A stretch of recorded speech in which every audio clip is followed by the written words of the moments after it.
Hey guys, Jason here from showroom.ca. Thanks for checking out this quick little video I've prepared for you today. Got a request from some folks to talk a little bit about turning.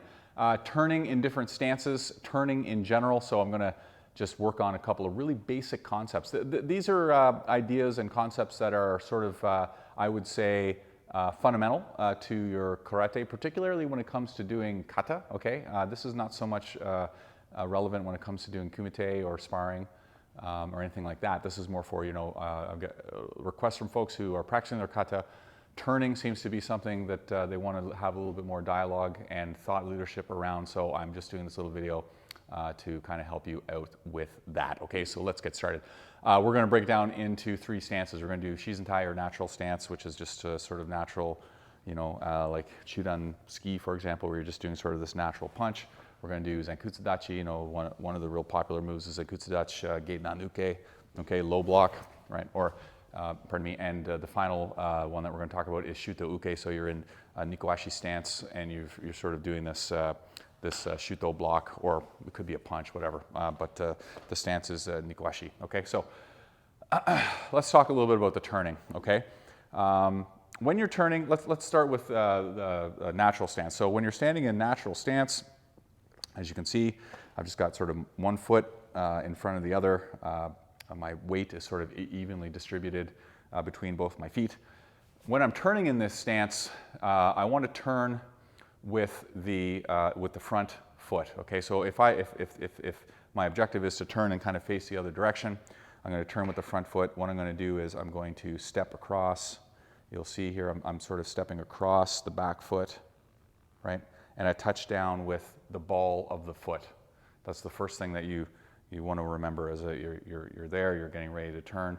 You step across, try to touch down with the ball of the foot. And the reason why that's important is because you're going to rotate quickly on your foot, and it's easier to rotate on the ball of the foot than it is to try to rotate on the entire foot, okay? So it's easier to rotate on the ball of the foot. Let's just sort of keep that in mind, okay? So let's think about this. You're ready to do, you're there, you're ready to do the turn. So you step across, you've touched down with the ball of the foot, and now what you're going to do is you're actually, with the foot that's in the rear position, it's gonna lift up slightly onto the ball of the foot as well. You don't wanna be flat-footed on the back foot either.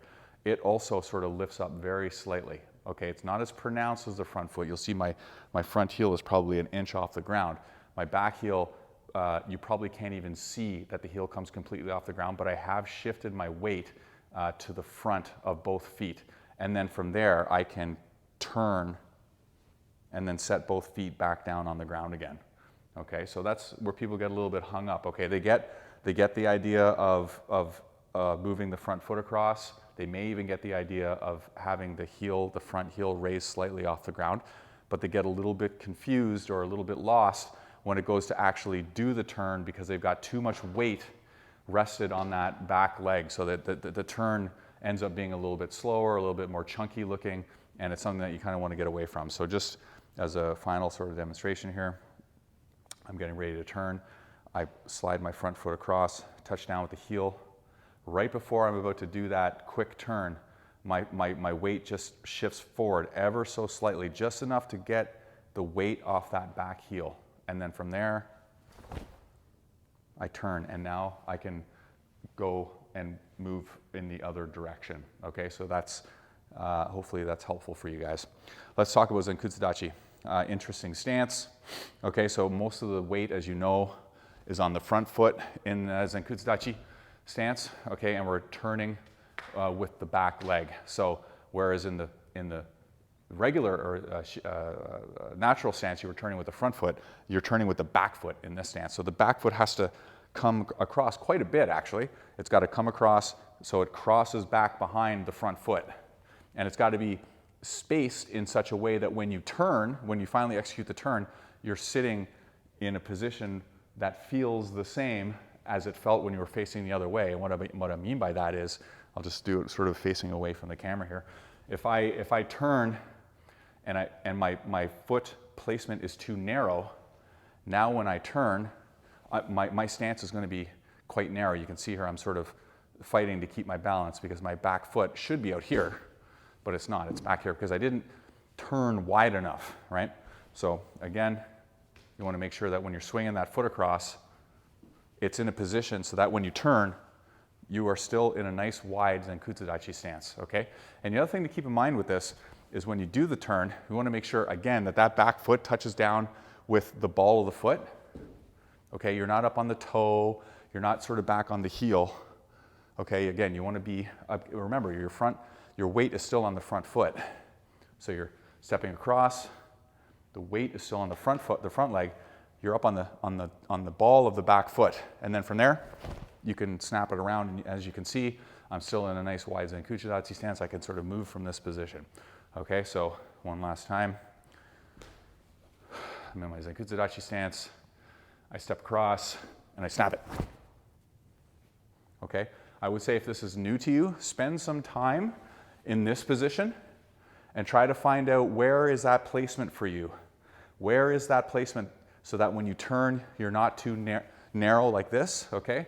And conversely, where's that position so that when you turn, you're not sort of out too wide like this, right? I should be sort of facing head on to the camera almost, but I'm kind of almost in a quasi stance here, a little bit of an awkward stance. So spend some time, find out where is that placement for you. Is it here, is it here, is it here, is it here? Depending on the length of your legs and your body composition, it's going to be different.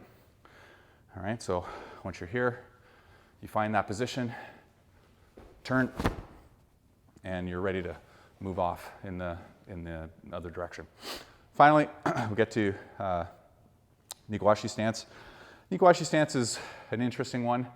It's very sort of a formal or aesthetic-driven stance, in my opinion. It is useful, and you do see similar stances when you're doing kumite and whatnot. Probably not so extreme, but it is there. It's an interesting stance because all the weight is on the back foot. So I'm sort of like this.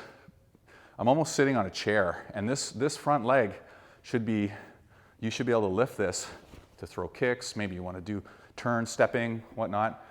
If your Nikuwashi is such that you're leaning too far forward, now that front foot has a lot more weight on it, and in order to lift it, I actually now have to shift the weight back.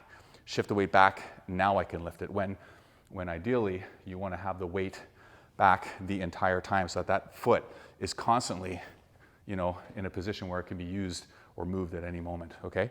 When you're turning in this stance,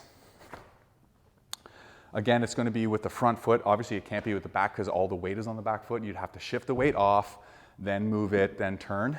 So instead, take advantage of the fact that all your weight's on the back foot, and now that front foot can be used to turn, okay? When you're turning in this stance, the front foot steps across the back foot. And again, as I'd mentioned, like in the previous stance, you want to find the positioning that's right for you, okay? You don't want to step across too much and then turn because now you're going to be facing kind of in the wrong direction. And conversely, you don't want to be too thin because now when you turn, again, your stance is going to be too thin where it should be, more like this, but you ended up like this. So you're fighting now to keep your balance. So you're here. The front foot moves across. You get that position. Again, you're touching with the ball of the foot, as you can see. And then right from here, I use my hips. I swing my hips around, and I'm landing in the other direction, and I'm good to go. Okay, so you're down. Do it from sort of a different angle here. I'm here. Got my heel off the ground for the front foot. Stepping across, pivoting. That foot's good to go. And now you can move along. Okay? So I hope that helps you guys. Again, I'm just giving general ideas for folks that are not particularly used to doing the stances. You can dive right into these things and you can peel back, the onion 100 layers. But these are just sort of really basic fundamental concepts for folks that are having some issues when they're looking to turn in some of these formalized karate stances. So if you have any questions or comments, please let me know and subscribe to the channel. Look forward to seeing you guys soon, and take care. Thanks.